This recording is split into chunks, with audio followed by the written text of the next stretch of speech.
नमस्कार बच्चों, आज की कक्षा में आप सभी का स्वागत है। बच्चों, पिछली कक्षा में हमने अंकित मान और स्थानीय मान के बारे में पढ़ा था, तो देखते हैं आपको कितना याद है। अब यहाँ पे देख रहे हो स्थानीय मान आगरा का चित्र है और हमारे पास संख्या है 5,43,122। इसमें हमें हर अंक का स्थानीय मान और अंकित मान ज्ञात करना है। तो पहला अंक हम लेते हैं इकाई का अंक है 2। तो 2 का स्थानीय मान निकालने के लिए हमने क्या किया, 2 × 1 = 2। तो 2 का स्थानीय मान हो गया 2 और अंकित मान भी हो गया 2। दहाई में हमारे पास है 2, तो 2 का स्थानीय मान निकालने के लिए हम क्या करेंगे, 2 × 10 = 20 और अंकित मान है 2। सैकड़े में हमारे पास है 1 का स्थानीय मान निकालने के लिए हमने 1 × 100 करा, स्थानीय मान आ गया 100 और अंकित मान है 1। हजार के स्थान पे है 3, तो 3 × 1000 = 3000, स्थानीय मान है 3 का और अंकित मान 1। 4 का स्थानीय मान है 4 × 10,000 40,000 और अंकित मान 1। 5 का स्थानीय मान है 5 × 1 लाख = 5 लाख और अंकित मान है 1। तो बच्चों, आपको अंकित मान और स्थानीय मान याद आ गया होगा। आज हम पढ़ेंगे संख्याओं के विस्तारित रूप के बारे में, संख्याओं को संक्षिप्त रूप में लिखने के बारे में, संख्याओं को आरोही क्रम में लगाने के बारे में, संख्याओं की तुलना करने के बारे में, संख्याओं को अवरोही क्रम के बारे में लगाने के बारे में और सम और विषम संख्याओं को पहचानने के बारे में। लेकिन उससे पहले हमें ये जानना ज़रूरी है कि किस अंक में कितने शून्य होते हैं। उसके लिए हम क्या करते हैं, आप सबके पास अगर आपको स्थानीय मान निकालना हो तो आपको हर बार लगेगा कि आपके पास कॉपी पेंसिल होना चाहिए। लेकिन आज जो हम ये तरीका बता रहे हैं, इससे आपको बिना कॉपी पेंसिल के आप स्थानीय मान की गणना कर सकते हो। जैसे ये आपका बायां हाथ है और ये आपका दाहिना हाथ है। बाएं हाथ में आपने पहली उंगली इकाई की मान ली, दूसरी दहाई की, तीसरी सैकड़े की, चौथी हजार की और पांचवी 10,000 की। दाहिने हाथ में अंगूठा लाख का, उसके बगल वाली उंगली 10 लाख की और उसके बाद वाली करोड़ की। उसके लिए आप, ये हमारे पास है अंगूठी टाइप, मैंने यहाँ पे बना लिया। ये हमारा हो गया इकाई, ये हो गया दहाई, ये हो गया सैकड़ा, ये हो गया हजार, ये हो गया 10,000। इसी तरह से यहाँ लाख, यहाँ 10 लाख और यहाँ करोड़। आप आराम से सोच सकते हो, इसको आप दिमाग में बिठा लो तो आप ये पता कर सकते हो कि इस अंक पे कितना स्थान पे कितने शून्य लगेंगे। अगर मान लीजिए हमारे पास है 8, हमारे पास इकाई के स्थान पे है तो उसका मान क्या हो जाएगा 8। लेकिन अगर वही 8 हमारे पास यहाँ है दहाई के स्थान पे तो उसका मान हो जाएगा 80। 8 के बाद में हम 1 शून्य लगाएंगे क्योंकि हमारे पास यहाँ पर 1 उंगली बची है। फिर यहाँ पे अगर 8 आएगा तो हमारे पास 8 के बाद 2 उंगलियाँ हैं, तो यहाँ पर हम 8 के बाद 2 शून्य लगा देंगे तो इसका स्थानीय मान क्या हो जाएगा 800। फिर अगर 8 यहाँ पे है उसके पीछे हम 3 0 लगा देंगे तो इसका मान हो जाएगा 8,000। यही 8 अगर 10,000 के स्थान पे तो उसके पीछे हम 4 शून्य लगा देंगे, इसका मान हो जाएगा 80,000। यही 8 अगर लाख के स्थान पे तो उसके पीछे हमने 5 शून्य लगा दिया, इसका मान हो जाएगा 8 लाख। यही 8 अगर यहाँ 10 लाख के स्थान पे है तो इसके पीछे हमने 6 शून्य लगा दिए, इसका मान हो जाएगा 80 लाख। अगर यही 8 करोड़ के स्थान पे तो उसके पीछे हमने 7 शून्य लगा दिए तो हमारा 8 का मान हो जाएगा 8 करोड़। तो इस तरह से आप आराम से गिन सकते हो कि किस अंक पे कितने शून्य लगे होंगे। अब आइए देखते हैं विस्तारित रूप के बारे में। विस्तारित रूप, किसी भी संख्या का विस्तारित रूप लिखने के लिए उसके हर अंक के स्थानीय मान को जोड़ते हुए लिखते हैं। इसके पहले आपको स्थानीय मान कहा जाता था तो ये बोला जाता था कि दी गई संख्याओं में इस अंक का स्थानीय मान बताइए। अब इस विस्तारित रूप लिखने में क्या होता है, आपको हर अंक का स्थानीय मान लिखना होता है और उसको प्लस का निशान बीच में लगाते हैं। तो यहाँ पर देखिए हमारे पास संख्या दी है। पहली संख्या में हमारे पास, हम स्थानीय मान लिखने में एक चीज़ का ध्यान रखते हैं, हमेशा हम इकाई की तरफ से शुरू करते हैं। तो सबसे पहले इकाई के स्थान पर हमारे पास क्या है 6, तो हमने सबसे पहले वहाँ पर इकाई की जगह लिख दिया 6। उसके बाद हमने प्लस का निशान लगाया, जोड़ का निशान लगाया।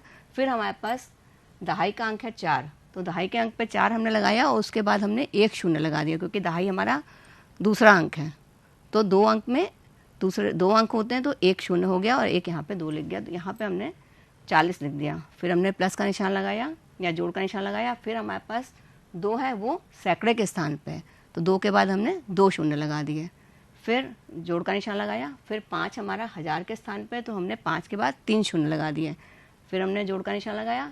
फिर 7 हमारा 10,000 के स्थान पे तो हमने 7 के बाद 4 शून्य लगा दिए, फिर हमने जोड़ का निशान लगाया। फिर 8 हमारा लाख के स्थान पे तो हमने 8 के बाद 5 शून्य लगा दिए, फिर हमने जोड़ का निशान लगाया। फिर 9 हमारा जो है यहाँ पे 10 लाख के स्थान पे, तो इसके बाद हमने 6 शून्य लगा दिए और फिर जोड़ का निशान लगाया। फिर 3 हमारा करोड़ के स्थान पे है, तो हमने 3 के बाद 7 शून्य लगा दिए। इसी तरह से अगले उदाहरण में देखते हैं हम। इकाई की संख्या पे हमारे पास क्या है 4, तो 4 हमने वहाँ लिखा। इकाई का अंक क्योंकि अकेला होता तो 4 हमने अकेला लिखा। फिर प्लस का निशान लगा दिया या जोड़ का निशान लगा दिया। उसके बाद हमने लिखा दहाई का अंक हमारे पास 3 है, तो हमने लिखा 30। फिर जोड़ का निशान लगाया। फिर हमारे पास सैकड़े का अंक है 9, 900 लिख दिया। फिर जोड़ का निशान लगाया। 1000 का अंक 8 है, तो हमने 8000 लिख दिया। फिर जोड़ का निशान लगाया। 10,000 का अंक हमारे पास 7 है, तो हमने 70,000 लिख दिया। जोड़ का निशान लगाया। लाख का अंक हमारे पास 6 है, 6 लाख लिख दिया। जोड़ का निशान लगाया। 10 लाख का स्थान पे हमारे पास 5 है, तो हमने 50 लाख लिख दिया और फिर जोड़ का निशान लगाया। फिर करोड़ के स्थान पे 2 है, तो हमने 2 करोड़ लिख दिया, यानी 2 के बाद 7 शून्य लगा दिए। इसी तरह अगले उदाहरण में देखते हैं। इसमें 1 हमारे पास है इकाई के अंक में, तो हमने 1 वहाँ लिखा। फिर जोड़ का निशान लगाया। फिर 2 में यहाँ पे हमारे पास शून्य है, तो शून्य का ये मतलब नहीं कि शून्य है तो हमें कुछ लिखना नहीं है, हमें प्लस लगाना है, शून्य लिखना है और शून्य के बाद एक शून्य और लिखना है, क्योंकि शून्य दहाई के स्थान पे है। जैसे हमने आपको बताया था ये दहाई के स्थान पे 2 अंक होते हैं, तो यहाँ पे अगर शून्य है तो एक शून्य आपको लगाना है, तो आपने वहाँ पे एक शून्य लगा दिया। फिर आपने जोड़ का निशान लगाया। फिर हमारे पास सैकड़े की जगह पे है 8, हमने 800 लिख दिया। फिर प्लस लगाया। फिर हमारे पास 1000 की जगह पे है 6, हमने 6000 लिख दिया। फिर प्लस लगाया। फिर 10,000 की जगह पे है 9, तो हमने 90,000 लिख दिया। फिर प्लस का निशान लगाया। फिर हमारे पास है लाख के स्थान पे 5, हमने 5 लाख लिखा, प्लस का निशान लगाया। फिर 10 लाख के स्थान पे हमारे पास है 4, 40 लाख लिखा। फिर प्लस का निशान लगाया और अंत में हमारे पास करोड़ में है 2, तो हमने 2 करोड़ लिख दिया। इस तरह से हम विस्तारित रूप लिख देंगे किसी भी संख्या का। अब आगे आते हैं संक्षिप्त रूप पे। संक्षिप्त रूप में लिखने के लिए क्या करते हैं, दिए गए विस्तारित रूप को संक्षिप्त रूप में लिखने के लिए हम उन्हीं सभी संख्याओं को स्थानीय मान के अनुसार जोड़ देते हैं। जैसे कि आप यहाँ देख रहे हैं, हमने यहाँ पे स्तंभ बनाया इकाई का, दहाई का, सैकड़े का, 1000 का, 10,000 का, लाख का, 10 लाख का और करोड़ का। और ये जो अंक है इनको हमने, जैसे इकाई के अंक पे है 4, हमने 4 लिख दिया। दहाई 30 है, 30 लिख दी। सैकड़ा 900 है, 900 लिख दिया। 1000 8 है, तो 8000 लिख दिया। फिर 10,000 पे 70,000 है, वो लिख दिया। 10 लाख पे 6 लाख, लाख पे 6 लाख है, 6 लाख लिख दिया। 10 लाख पे 50 लाख है, 50 लाख लिख दिया। और करोड़ पे 2 करोड़ है, 2 करोड़ लिख दिया और इसको जोड़ दिया। तो इसका आप ये देख रहे हो कि ये आपका जोड़ करके आ गया, लेकिन इसमें थोड़ा टाइम लगेगा। अगर आप चाहो कि आपको जोड़ना ना पड़े और आप ऐसे लिख लो, तो आप क्या कर सकते हो, आप इकाई का अंक लिख लो, उसके बाद आप दहाई का अंक जो बायां अंक है वो आप लिख लो, उसके बाद सैकड़े का आप बायां अंक लिख लो, 1000 का बायां अंक लिख लो, 10,000 का बायां अंक लिख लो, लाख का बायां अंक लिख लो, 10 लाख का बायां अंक लिख लो और करोड़ का बायां अंक लिख लो। तो आपकी ये संख्या मानक रूप में लिख गई, जो आप यहाँ देख रहे हो, यहाँ लिखी हुई है। सेम वही संख्या आएगी, तो इसको आप आसानी से और जल्दी भी लिख लोगे। आपको ये समझ में आ गया होगा कि कैसे मानक रूप में लिखा जाता है संख्याओं को। अब आते हैं संख्याओं की तुलना कैसे करते हैं। तो संख्याओं की तुलना करने के लिए हमारे पास कुछ चिन्ह होते हैं, जिससे आप ये पता कर सकते हो कि संख्या छोटी है या बड़ी है या बराबर है। तो चित्र में आप देख रहे हो कि इसमें तुलना में प्रयुक्त होने वाले चिन्ह छोटा, बड़ा या बराबर। सबसे पहले हम छोटे चिन्ह की बात करते हैं। तो छोटा चिन्ह जो होता है उसमें यहाँ पे आप देख रहे हो हमारे पास है 24 लिखा है और 68 लिखा है। तो 68 और 24 में क्या होगा, सबसे छोटा अंक कौन सा होगा दोनों गिनतियों में, 24 छोटा होगा। तो 24 की तरफ चिड़िया की चोंच बंद है और 68 की तरफ चिड़िया की चोंच खुली है, यानी कि चिड़िया की चोंच हमेशा बड़ी संख्या की तरफ खुली रहती है। इसको आप ऐसे याद कर सकते हो कि चिड़िया हमेशा ज़्यादा खाना चाहती है, इसलिए उसकी चोंच ज़्यादा खाने की तरफ खुली रहती है। और ज़्यादा खाने से आप रिलेट कर सकते हो संख्या को। तो जिधर बड़ी संख्या होगी उधर चिड़िया की चोंच खुली रहती है और कम संख्या की तरफ बंद रहती है। दूसरे उदाहरण में आप देख रहे हो, जहाँ बड़ा के बारे में बता रहे हैं, यहाँ हमारे पास 644 है और यहाँ 132 है। तो 644 और 132 में कौन सी बड़ी है, 644 बड़ी है। तो जब चिड़िया ने देखा कि इधर की संख्या बड़ी है तो चिड़िया का मुंह इधर के बजाय इधर घूम गया, यानी कि इधर बड़ी संख्या है। तो बड़ी संख्या की तरफ चिड़िया की चोंच खुली है और छोटी संख्या की तरफ बंद है। इसको हम जब लगाते हैं तो ये निशान आप बड़ा हम ऐसे लगाएंगे और छोटा हम ऐसे लगाएंगे। फिर नीचे वाले में आप देख रहे हो जहाँ पे हम बराबर की बात करें वहाँ हमारे पास है 91 और 91, क्योंकि दोनों संख्याएं बराबर हैं तो इसमें हमने बराबर के चिन्ह लगाए और इस चिन्ह से आप पहले भी परिचित हो। तो चलिए देखते हैं तुलना करने के क्या नियम होते हैं। तुलना करने के लिए कुछ नियम होते हैं। सबसे पहला नियम होता है कि दोनों संख्याओं में जिस भी संख्या का अंक ज़्यादा होंगे तो वो संख्या बड़ी होगी। जैसे एक संख्या हमारे पास है जिसमें 3 अंक हैं, यानी कि इकाई, दहाई और सैकड़ा, और एक संख्या है जिसमें हमारे पास 4 अंक हैं, यानी कि इकाई, दहाई, सैकड़ा और हज़ार। तो कौन सा बड़ा होगा? हज़ार वाला बड़ा होगा कि सैकड़े वाला बड़ा होगा? हज़ार वाला बड़ा होगा। यही यहाँ पर है, आप देख रहे हो 1000 बड़ा है 512 से। दूसरा नियम है, जब दोनों संख्याओं के सभी अंक बराबर होते हैं तो संख्याएं बराबर होती हैं, यानी दोनों संख्याओं के अंक बराबर हों और उनके स्थानीय मान और अंकित मान दोनों बराबर हों तो वो संख्या बराबर होगी। अब यहाँ पे आप देख रहे हो हमारे पास संख्याएं हैं जिसमें 4-4 अंक हैं, जिसमें 4 अंक का मतलब कि 1000 अंक, 1000 तक हैं 4 अंक हैं, जिसमें 1000 की संख्या पे लिखा है 4-4 वो बराबर है, सैकड़े में लिखा है 8-8 वो भी बराबर है, दहाई में लिखा है 6-6 वो भी बराबर है, और इकाई में लिखा है 1 वो भी बराबर है। तो इसका मतलब ये संख्याएं बराबर हैं। अब बात आती है, जब दोनों संख्याओं में अंक समान हैं तो हम पहचानेंगे कैसे, तुलना कैसे करेंगे? तो तुलना करने के लिए हम हमेशा क्या करते हैं, बड़ी अंक की तरफ से शुरू करते हैं, यानी इकाई की तरफ से नहीं शुरू करते हैं, बल्कि जो भी सबसे बायां बड़ा अंक होता है वहाँ से शुरू करते हैं। यहाँ पे हमारे पास 2 संख्याएं हैं जिसमें 4-4 अंक दोनों में हैं, तो उसमें हमारे पास 4 अंक का मतलब 4 अंक की संख्या, तो हमारे पास 1000 की संख्या है, तो सबसे पहले हम 1000 का अंक मिलाते हैं। तो इसमें हमारे पास है 6-6 दोनों है 1000 की तरफ, 1000 बराबर है। फिर हमें 3 अंक और मिलाने हैं। सैकड़े में हमारे पास है 8-8, ये दोनों बराबर हैं, ये हमने मिला दिया। फिर हम मिलाएंगे दहाई का अंक, दहाई का हमारा अंक है उसमें दोनों में 5-5 है, वो हमारा 1 हो गया। अब वो भी मिल गया। अब हमारे पास बचा है इकाई। इकाई में हम देख रहे हैं यहाँ पर हमारे पास एक है 7 और एक है 4, तो इकाई का अंक बराबर नहीं है। तो छोटी कौन सी संख्या और बड़ी कौन सी संख्या, ये आप समझ रहे हो। जिसमें 7 का अंक है वो बड़ी है और जिसमें 4 का अंक है वो छोटी है। तो आपको निशान लगा देना है, वो हमने यहाँ लगाया हुआ है कि 6857 बड़ा है 6854 से। तो आपको ये नियम समझ में आ गए होंगे। आगे अभी थोड़ा अभ्यास करेंगे तो और अच्छे से समझ में आ जाएगा। चलिए अब देखते हैं आरोही क्रम के बारे में। आरोही क्रम में जैसे आप यहाँ देख रहे हो चित्र बना हुआ है, छोटी लड़की सबसे पहले, उससे बड़ी, उसके बाद उससे बड़ी और सबके बाद सबसे बड़ी। तो आरोही क्रम होता क्या है पहले ये जानते हैं, फिर इसके बारे में बात करते हैं। आरोही क्रम में सबसे छोटी संख्या सबसे बाएं लिखते हैं, उसके बाद उस संख्या के दाईं तरफ उस संख्या से बड़ी संख्या लिखते हैं, फिर उसके दाईं तरफ उससे बड़ी संख्या लिखते हैं और फिर उसके दाईं तरफ सबसे बड़ी संख्या लिखते हैं।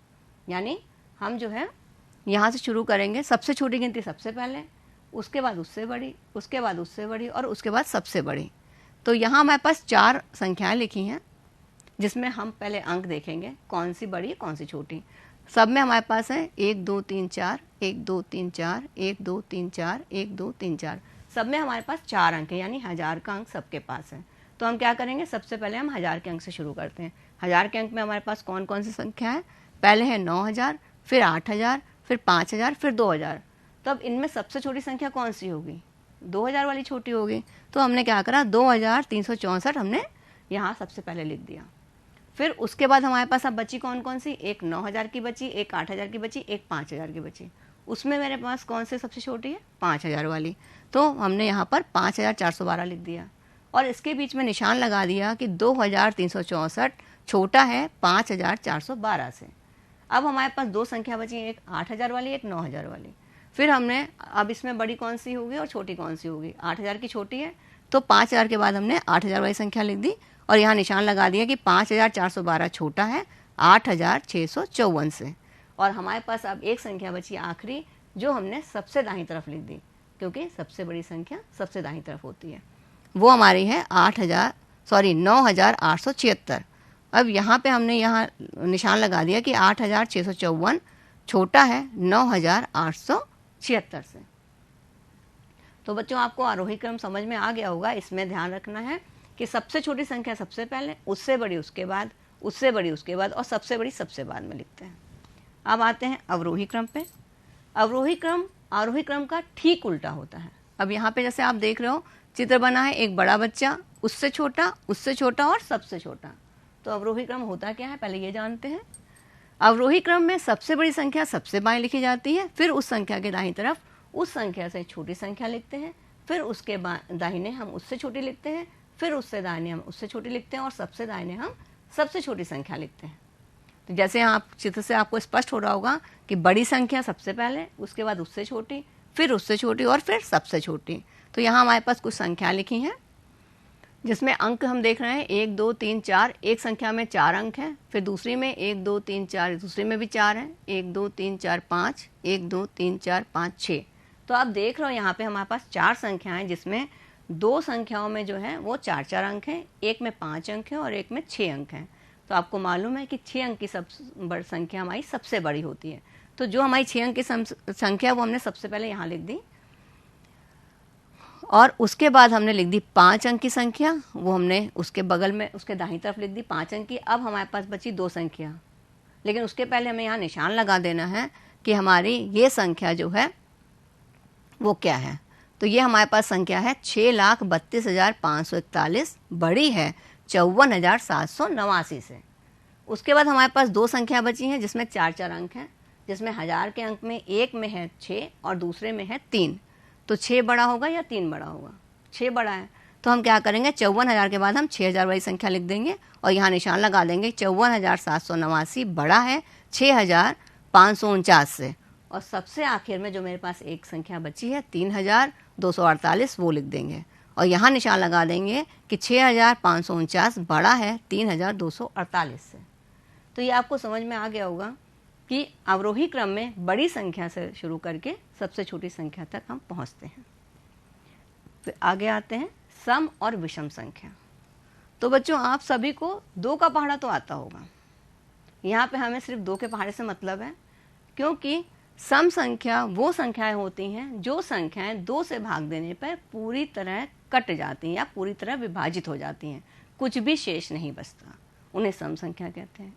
और जो संख्याएं 2 से विभाजित नहीं होती यानी कुछ शेषफल बच जाता है, उन्हें विषम संख्या कहते हैं। जैसे यहाँ पे आप चित्र देख रहे हो, इसमें 16 है, 8 है, 19 है, 20 है और 25 है। तो चलिए देखते हैं कौन 2 के पहाड़े से कटता है और कौन सा नहीं कटता है। 2 का पहाड़ा पढ़ के देखते हैं। 16 के 2 के पहाड़े में आता है, तो 2 8 16 यानी 2 के पहाड़े में 16 आता है, तो 16 सम हो गई। 8 आता 2 के पहाड़े में, 2 चौके 8, 8 भी आता है, इसका मतलब ये भी सम है। क्या 19 आता है 2 के पहाड़े में? नहीं आता। 2 का पहाड़ा जब हम पढ़ते हैं तो या तो 2 9 18 आएगा या 2 10 20 आएगा, 19 नहीं आता, तो 19 विषम संख्या हो गई। फिर 2 10 20 आता है तो 20 से घट जाता है 2 से, इसका मतलब 20 सम संख्या हो गई। फिर 25 भी 2 से नहीं कटता, क्योंकि 2 का अगर हम पहाड़ा पढ़ेंगे तो 12 बार ले जाएंगे तो 24 आएगा, 12 दूना 24 और 1 फिर बच जाएगा, तो 25 भी विषम संख्या है। तो हम यहाँ देख रहे हैं कि 16, 8 और 20 2 से पूरे पूरे कट जाते हैं, कुछ भी नहीं बचता, इसलिए ये सम संख्याएं हैं। और 19 और 25 2 से पूरी तरह नहीं कटते, इसलिए विषम संख्या है। लेकिन ये तो हमारे पास छोटे अंक है, 2 अंक के संख्याएं हैं। अगर हमारे पास थोड़ी बड़ी संख्या हो, जैसे 96 हो, तो 96 में हम कैसे पता करेंगे कि ये 2 से कटेगा या नहीं, सम है कि नहीं? या तो हम 96 को 2 से पूरा भाग करें तब हमें पता चलेगा, या इसका एक आसान तरीका हम आपको बताते हैं, वो आप याद कर लो कि आपको ये देखना है कि 96 में इकाई का अंक क्या है। 96 में इकाई का अंक है 6, तो 6 2 से कटता है तो 96 भी 2 से कट जाएगा। इसी तरह अगर हम चाहें 113 में पता करना हो कि 113 सम संख्या है कि नहीं, तो इसमें भी हम क्या करेंगे, इकाई का अंक देखेंगे। इकाई का अंक 113 में है 3, जो कि विषम है यानी कि 2 से नहीं कटता, तो ये संख्या 113 2 से नहीं कटेगी।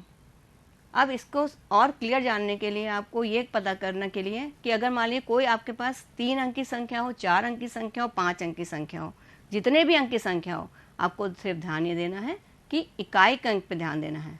अब आप यहाँ देख सकते हो, यहाँ हमारे पास सम और विषम के कॉलम है।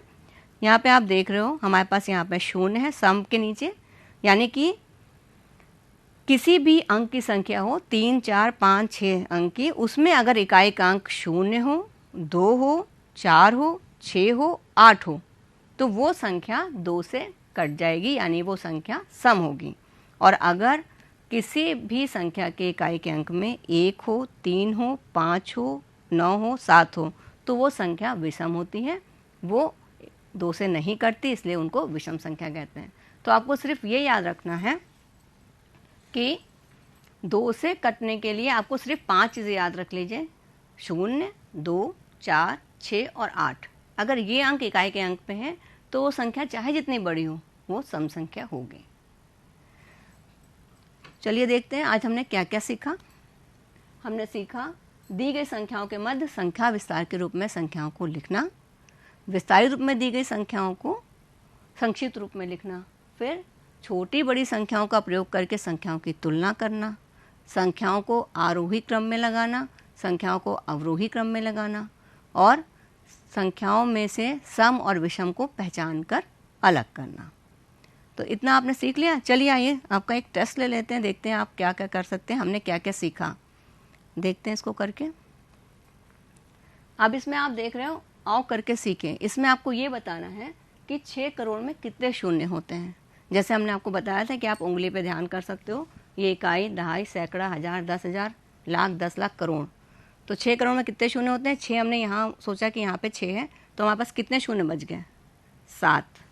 तो देखते हैं 6 करोड़ में कितने शून्य होते हैं? 7 होते हैं। गुड। अब आगे है आपका है, इसको आपको दी गई संख्या को विस्तारित रूप में लिखना है। कहाँ से शुरू करते हैं? इकाई से। तो सबसे पहले हम क्या लिखेंगे? 2 लिखेंगे। तो हमने लिख दिया 2। फिर उसके बाद हमें प्लस का निशान लगाना है। फिर हमें क्या लिखना है? दहाई का अंक हमारे पास क्या है? 3 है, तो हम लिखेंगे 30। लिख दिया। फिर अब हमारे पास सैकड़े का अंक है 8, तो सैकड़े के बाद हम कितने ज़ीरो लगाएंगे? सैकड़ा हमारे पास यहाँ पे आता है, 2 ज़ीरो लगाएंगे, तो हमने लिख दिया 800। फिर हज़ार हमारे पास कितना कहाँ पे आता है? हज़ार आता है 5 आता है हज़ार की जगह, तो यहाँ पे हमारे पास कितने शून्य मिलेंगे? 5 के बाद कितने शून्य हैं? 3, तो हमने 5000 लिख दिया। फिर 6 हमारा आता है 10,000 के स्थान पे, तो 6 के बाद हम कितने शून्य लगाएंगे? 4, वो हमने लिख दिया। फिर हमारे पास आता है 4 लाख के स्थान पे, कितने शून्य लगेंगे? 5, वो हमने लिख दिया। फिर 9 आता है हमारे पास 10 लाख के स्थान पे, तो कितने शून्य लगेंगे? 6, ये शून्य हमने लिख दिया। फिर लास्ट में आता है 7 करोड़ के स्थान पे, तो उसके बाद हम कितने शून्य लिखेंगे? 7, ये लिख गया। आपका विस्तारित रूप लिख गया। अब आता है ये तुलना करने की बारी। तुलना करने में हमारे पहले वाले सवाल पे आप ध्यान दो। सबसे पहले हम क्या करेंगे? अंक देखेंगे, किसमें अंक ज़्यादा है किसमें कम। इसमें कितने अंक हैं? 1, 2, 3, 4, 5, 6। इसमें 1, 2, 3, 4, 5, 6, ठीक है। दोनों में 6 अंक हैं, यानी 5 ये और 6 अंक, यानी कि लाख का। अब हमें ये देखना है या दोनों अंक बराबर हैं कि छोटे बड़े हैं। तो सबसे पहले हम कहाँ से शुरू करेंगे? लाख से शुरू करेंगे। अब ये लाख 5 है और ये लाख है 7, कौन सा बड़ा हुआ? हमारे पास बड़ा हो गया 7, तो हम चिड़िया की चोंच 7 की तरफ खुली रखेंगे, ठीक। फिर अगले प्रश्न में देखते हैं, दूसरे वाले प्रश्न में। इसमें हमारे पास संख्या कितनी है? 1, 2, 3, 4, 5, 6, 7। 1, 2, 3, 4, 5, 6, तो इसमें 7 अंक है, उसमें 6 अंक हैं। कौन सी संख्या बड़ी होगी? यानी कि चोंच किधर खुली रहेगी? 7 अंक की तरफ, तो हम इसमें निशान लगा देते हैं 7 अंक की तरफ खुला हुआ। तीसरे प्रश्न में देखते हैं। इसमें हमारे पास है 1, 2, 3, 4, 5, 6, 7, 8। 1, 2, 3, 4, 5, 6, 7, 8, 8 अंक दोनों में हैं। तो इसमें हम क्या करेंगे? करोड़ की तरफ से जोड़ेंगे। तो इसमें देखिए आप 4 और 4 बराबर है, 3 और 3 भी बराबर है, 8 और 8 भी बराबर है, और यहाँ पर ये 5, ये 0 और ये 5 है, तो इसमें जो है हमारा 5 बड़ा है और 0 छोटा है। तो हम क्या करेंगे? निशान हम लगा देंगे, जिधर 5 है उधर बड़ा है, उधर छोटा है।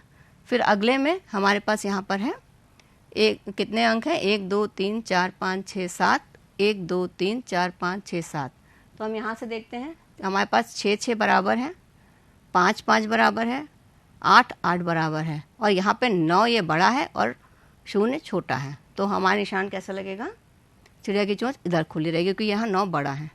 आखिरी में हम देखते हैं इस वाले में 4 4 बराबर है, 3 3 बराबर है, 8 8 बराबर है, 9 9 बराबर है, 3 3 बराबर है, 5 5 बराबर है, 0 0 बराबर है और 1 1 बराबर है। तो निशान हम क्या लगा देंगे? बराबर का। अब इसको आपको संक्षिप्त रूप में लिखना है। उसमें आपको करना क्या है? आपने 8 लिखना है, 4 लिखना है, 2 लिखना है, 7 लिखना है, 5 लिखना है, 9 लिखना है और 4 लिखना है। आपका मानक रूप आ जाएगा। ठीक है, अब आगे चलते हैं। आपके पास कार्यपुस्तिका मिल गई होगी आप लोगों को, उसका पेज नंबर 17 और 18 आप पेज निकाल लीजिए। देखिए उसमें पहला सवाल करा हुआ है। पहले वाले में पेज नंबर 17 पे आपको ऐसा दिखाई पड़ रहा है, इसमें आपको विस्तारित रूप में लिखना है। एक यहाँ उदाहरण करके दिया हुआ है इसलिए मैं बता नहीं रही हूँ, आपको वैसे ही लिखना है जैसे हमने आपको आज बताया है। और यहाँ पे एक उदाहरण करके दिखा रहे हैं, वो उसमें आपको संक्षिप्त रूप में लिखना है। विस्तारित रूप में दिया है, आपको गिनतियाँ लिखनी है डब्बे के अंदर।